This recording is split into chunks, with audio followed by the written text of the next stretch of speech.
Hello everybody, my name is Shueisha and welcome back to another exciting episode of Dragon Ball Super What If Haru the Stars, this time with Chapter 10.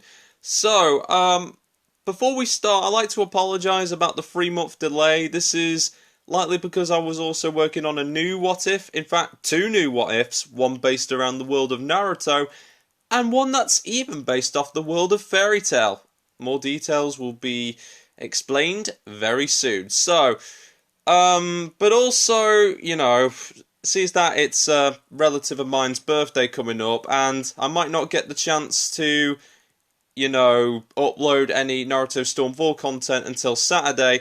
I thought I might as well take this time for this Friday to go back into the world of Haru at the Stars, at least for a brand new chapter, because as far as I'm aware of, Haru at the Stars is now completely finished in production, and it's got a whole lot of surprises waiting for you. I can strongly assure you on that. So, last time, we saw Turles and Slug. We saw that the Trio Might was there. Goku managed to save the day yet again alongside the Z Fighters, and now this time, it's a long-awaited saga. It's a saga that is going to have a special character from a YouTuber, from a series from that YouTuber. And who is that character, you may ask? Well, you'll be sure to find out, laddie, because he's coming up. So, without any further ado, let's begin Chapter 10 of Dragon Ball Super What If Haru the Stars and see where the tale takes Haru and the gang next. Let's begin! While helping out in Tien's dojo a few weeks after the Turles and Slug situation, Haru is approached by a new customer in town.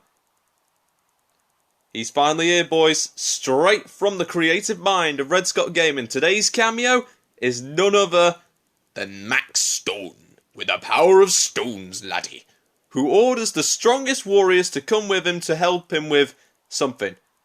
Let's just say Creepy Kai didn't give much detail to me, so I thought I might as well tell you.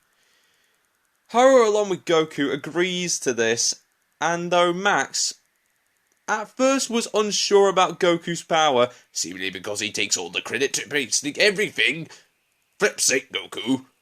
But of course his trust for him sparked up as he showed him his Super Saiyan power. Oh, Lobanek, are you really that strong? Okay, I mean, it's your world, I guess I'll gladly tag along. Tony is not going to be happy about this. So then, after Goku's little display of power, Max tells him that an evil presence is stalking a young woman who was about to give birth to her firstborn child. Her name was Ruri. But after news about a strong power emanating from the skies, Goku was all but interested about this brand new threat coming to Earth. It's okay, Max. We totally got this straight. I mean, we literally just took care of an evil clone of me, so I'm pretty much open to anything. Our heroes were greeted, of course, by Ruri as they enter the village, who tells them a nice little tale on how her grandfather saved her family from an ancient devil. He had sacrificed his own soul to keep the devil away, of course, but now her unborn child, of course, was next on the devil's meal plate. So, the mysterious devil returned and attacked the village, not to mention taking Ruri hostage, calling himself the mighty Setsubo. His plan was to finish what Babidi failed to do, and it's been a long time since we heard about Babidi, but here we go. And, of course, just like Babidi, to restore the Earth, to basically restore the full potential of a margin, which, of course, that's what Setsubo is. He's a margin. Let's just say that Babidi may have a few skeletons in his closet. I mean, basically like any villain in Dragon Ball, even Frieza with his flipping height wish. After taking Goku and Haru's energy, Setsubo ran off with Ruri and escaped into the darkness, but with a little bit of rest and recovery and a couple of senzu beans, because that's how everything works. The two, along with Max, headed to Setsubo's location where the ritual was about to begin. The child's fate was sealed until Max stepped inside the ritual, revealing himself as a time patroller. Now, Don't worry, this will all be explained in the Super Dragon Ball Heroes chapter, of course, but, yeah, this takes place, in timeline-wise, this takes place after the Super Dragon Ball Heroes saga, but, of course, we'll get to that in due time, as soon as the series is finished. No worries about that, so, what was that? Ah, here we go. So, as a time patroller, his mission was to capture Zepzubo, a leftover prisoner from Prison Planet. Okay, so apparently it's Fu's fault, and he pinned that one on Babidi. Okay, where does Fu get all these prisoners from? I'll never know. However, much to Goku and Haru's surprise, of course, Zepzubo proved to be a worthy challenge for our heroes, but Max used the power of stones to cause the demon to bleed. And of course he had lost until he used the energy he collected for himself to power himself up and allowed him to devastate our heroes. Luckily for Max, Vegeta arrived to save him and the others. Vegeta? Oh, blooming heck, not him too. When do I get a spotlight? Well, you're here now, Max. You're here now. Well, I guess it's spotlight, I guess. Alright, moving right along.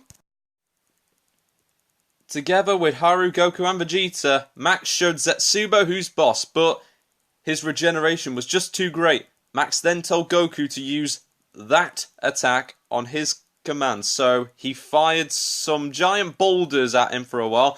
Well, the power of stones has got to be used some way, before Goku went Super Saiyan Blue Kaioken, then straight into a Dragon Fist. Along with Haru's Masenko and Vegeta's Final Flash, but not to mention Max Stone's Stone Wave, which is an energy wave with the power of stones. But combine that with Goku's Kamehameha, it heavily damaged Zepzubo, who, after the battle, his body started to decay. The ritual he used was imperfect. Thus, Babidi never used it, ever. See, Zepzubo? If you're going to take on the mantle of somebody like Babidi, then you need to find his mistakes before you go to his pros, man. If that makes any sense. Never mind. So, Max had then captured the evil demon, and a few hours later, Ruri had given birth to a nice baby girl called Rin, with our heroes and their families watching this miracle of life. As Max Stone was about to leave, he was greeted by Goku, who wants to fight with Max Stone the next time he comes around. Max, of course, agrees, giving him a handshake, but sadly, he will be busy because he is a time patroller, and plus Creepy Kai's got me on sanitation for a while, so I will be busy for quite a while, but I'll definitely come back, I promise. But then he promises to Goku to meet at the World Martial Arts Tournament, agreeing on the 28th World Martial Arts Tournament. Goku, of course, agrees. It was totally fine with that, as Max teleported back to Konton City. Goku headed back to the village for a nice victory feast, knowing that the universe was safe once again. And, as a little bonus post-credits scene, Max is greeted by Tony, Iced, Creepy Kai, Elder Kai from Konton City, Supreme Kai of Time, Trunks, and especially Pappy Cell. Now, the following events that are about to take place at this very moment are all Haru-based, for she is going to find out where exactly she came from, and how will this change her fate forever? We will find out right now. So, after Broly's display of power a few months back, Haru wonders about her real parents and what, of course, they were like. But she had launched, so she wasn't not too worried in the slightest. However, in West City, it was suddenly then attacked and invaded by the Oracle Sei's rebels that seek to take Haru back to their homeland. Goku tried to rebel against that, but their leader, Yorayoshi, showed his abilities to bend reality to his will, knocking Goku out cold and kidnapping Haru in the process. Goku, you had one job, man! One job! After planning and healing, of course, Goku and Co., alongside Launch, headed towards Haru's location inside Yorayoshi's spaceship. Haru was now trapped in an ancient seal known as the World's End. If she is fully absorbed by the World's End, her power would be used to create a black hole, destroying all in Yorayoshi's way. Kind of like... how should I put this? Kind of like a weed whacker, and the world's of weeds. Yorayoshi, you're pretty much taking it to a whole new level than what Invader Zim did in the Enter the Florpus. But I mean, I would go further with Invader Zim Yoriyoshi, but that's none of my business. Launch then discovers a pout. Then of course, not discovers. Launch then delivers. Sorry about that, everybody. Okay, my grammar's a little bit poor today. Okay, here we go. Launch then delivers a powerful speech to Yoriyoshi before, of course, he tries to blast her away. An angry Haru, sensing that her adoptive mother was in pain and about to be killed, she breaks free and deflects the attack, though she was out cold in Launch's arms. Goku, Gohan, Vegeta, Piccolo, and of course 21, who decided to come along, attacks Yoriyoshi with everything that they got. But he was just too strong for them, especially since he's from the same race as Haru, so I feel like that he could possibly be the Jiren of the Oracle sect. But it wasn't until 21 discovers a weakness. He has to wait at least 42 seconds before he could use his reality bend again. Yeah, good. Smart move, 21. Smart move. Goku and his friends ultimately were, of course, out cold by Yoriyoshi trying to initiate the plan, but with Launch's little plea, as well as tears, Goku and Vegeta got back up and fused into Gogeta, Super Saiyan Blue Gogeta, who was much more faster than Yoriyoshi, and of course with the help of 21 Gohan and Piccolo, Gogeta's times 100 Big Bang Kamehameha was able to damage Yoriyoshi, but it only angered him more and made him more powerful than ever before. And of course Gogeta, although Super Saiyan Blue at the time, and especially with the Super Saiyan Blue Kaioken, was really overpowered by his new power and would later defuse. Vegeta was out cold, but Goku, knowing that his longtime friend was going to be hurt if he doesn't do something, got back up, swearing to never give up. With the hopes of Haru and the universe in his hands, Goku's hair turns white, thus transforming him into the Ultra Instinct form, and not only batters Yoriyoshi, but defeats him entirely once and for all. After the dust settles, the Grand Minister later arrives to erase Yoriyoshi with a big and powerful Hakai! And thus, Yoriyoshi was no more. Say hi to Pennywise for me, Yoriyoshi. Bye-bye! And, of course, after the battle, of course, to give Haru a little choice. And it's a very simple choice, actually. You could return home to your origin land, where you'll never be hurt from anyone ever again, or you could stay here on Earth and live the rest of your life in peace. But because Haru had so many loved ones on Earth, she refuses the offer given to her by the Grand Minister and stays on Earth. And of course the Grand Minister leaves, of course, the Earth with a smile on his face while saying these very special words. Very well then. We will see where the future holds for you. And we will definitely watch your future with great interest. Haru then later returns home to a happy and peaceful future alongside her new mother, Launch. And thus the future for Haru will never be tainted.